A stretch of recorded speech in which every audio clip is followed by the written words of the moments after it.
Herzlich willkommen, Sianamgela, and welcome to the Bundesliga Connection with Kres Harrington on the SL Podcast in partnership with DW Berlin.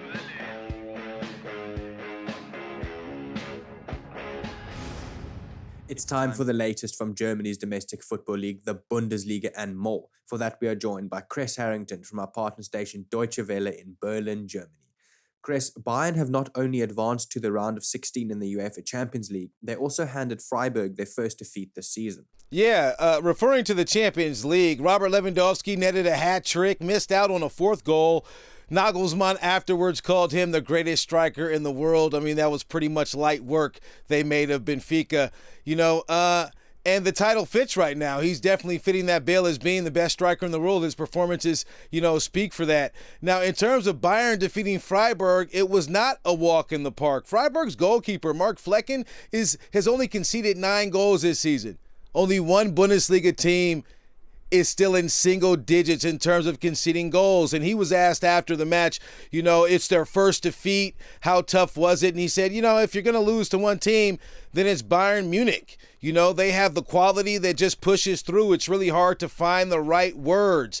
And when you look at the way Freiburg pressed very early, Nagelsmann admitted it was a very difficult game. They got things started very slowly. And I think the pressure is where Bayern kind of suffered to get things going. I think if Freiburg had the depth, and just the stamina, it could have been a different outcome. It definitely was not a walk in the park, for Bayern by any stretch. And you could argue that this is Julian Nagelsmann's kryptonite. He doesn't really fare well against teams that decide to press early and often, make it very difficult to get your setups and your plays, moving forward, but as the goalkeeper for Freiburg mentioned, it's really hard to compete when you have the type of depth and talent that Bayern Munich have. You look at them offensively, they couldn't hold the offense for long. Bayern have scored 40 goals through 11 matches. They've scored their 100th goal in the calendar year. I mean, their offense is pretty much clicking on all cylinders. But it's good just to see, a difficult match, from a team that typically doesn't stand up and compete in the top 4 standings, as in Freiburg. So I think Freiburg looks really good moving forward. And I think, they left the pitch with their heads held high, because it was not easy for Bayern. And they put up the toughest fight, I think, all season for Bayern, despite their defeat.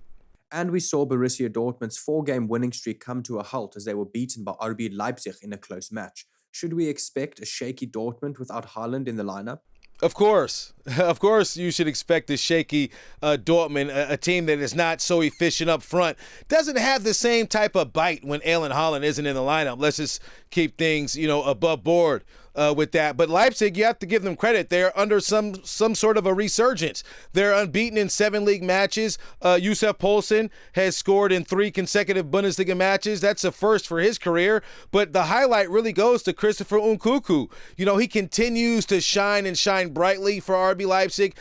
He did score, in the Champions League in their draw with PSG, even though, it's bittersweet in terms of him scoring, in that match. But his offense continues. He started off the scoring against Dortmund, then set up the second goal for Poulsen to get it through.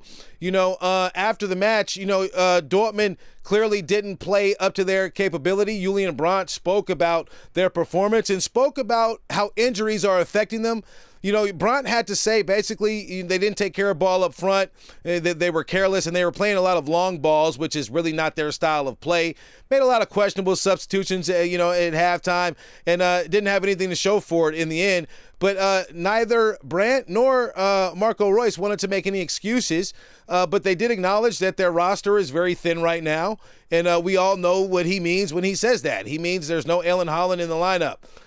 So to make it really simple, yeah, they'll stutter, because Erling Haaland, is kind of brings that energy and next level, to Dortmund. And I think even has this positive type of pressure on his own teammates, to step up, and achieve a positive outcome. And without him in the lineup, Dortmund will continue, to be lackluster, in my opinion. But you have to give a lot of credit to Nkunku and RB Leipzig. He's a great young man. I think his future is very bright. And his coach has all of the confidence in the world in him. And it's good to see him getting things done. Kres, RB Leipzig's Critopher Nkunku, a Frenchman with Congolese roots, as you mentioned, continues to be hot in front of goal. Where could he end up after RB Leipzig? Well, reports are that Man City have been keeping tabs on his development. Teams were interested in him when he joined PSG a few seasons back. Arsenal is the latest club to show interest. They're seeking someone with his skill sets, and I think we're obviously getting the world's allowing to see how versatile he can be. His first season with RB Leipzig, he did net 15 assists, but now, with this new style of play under the coach Jesse Marsch, he's really, taking off the reins, and you can see how effective and creative he can be, not only in terms of scoring offense, but contributing to offense as well. I don't think Leipzig will let him go in January. I think that's out of the question. He's only 23 years old. As I said, Arsenal, are in the services of someone with his capabilities.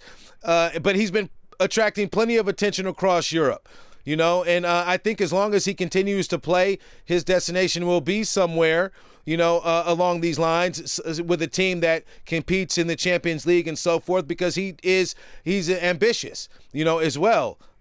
That's one of the reasons he joined RB Leipzig initially, because he did believe that would be, a title contender. Obviously, with the absence of Nagelsmann and Marsch, they're trying to rebuild and get things done that way. But his future is bright. But one thing I would like to end on this. The thing that stood out most to me is what his coach had to say about him. He's only 23 years old. He's actually living next door to his coach, and his coach talks about how good of a person he is. He's friends with his girlfriend and all of these things. They have a very close relationship, and he thinks it's very good to see positive things happen to good people. And I just salute Nkunku and wish him the best, because, obviously it is good when the good people in society are rewarded in some way, and we're seeing those accolades come Nkunku's way now. There's the international break coming up, but just like always, Chris, what else has hit your radar this week? Well, yeah, in terms of the international break, Germany, they've already secured their place, at the World Cup in Qatar. That's going to be, different months than we're accustomed to enjoying the World Cup. But the coach, Flick, basically says that he wants to introduce new players and so forth. They have 2 games, coming up, Liechtenstein, and then they have Armenia. And so I think it'll be a walk in the park. I don't expect many hiccups. One thing is for certain, Flick wants to end the year on a high note. That means 2 victories. So I expect him to get that done. They've been looking good so far under his resurgence, and we could see an improved Germany before a lot of people out there expected to see coming up in this big World Cup.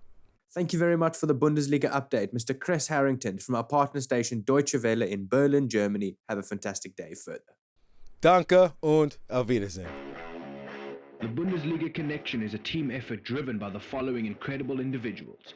The show is hosted by Aidan Hewitt and Kres Harrington. It is produced by Kres Harrington. It is edited by Aidan Hewitt and Uli Presch, and graphics are provided by David Scullard.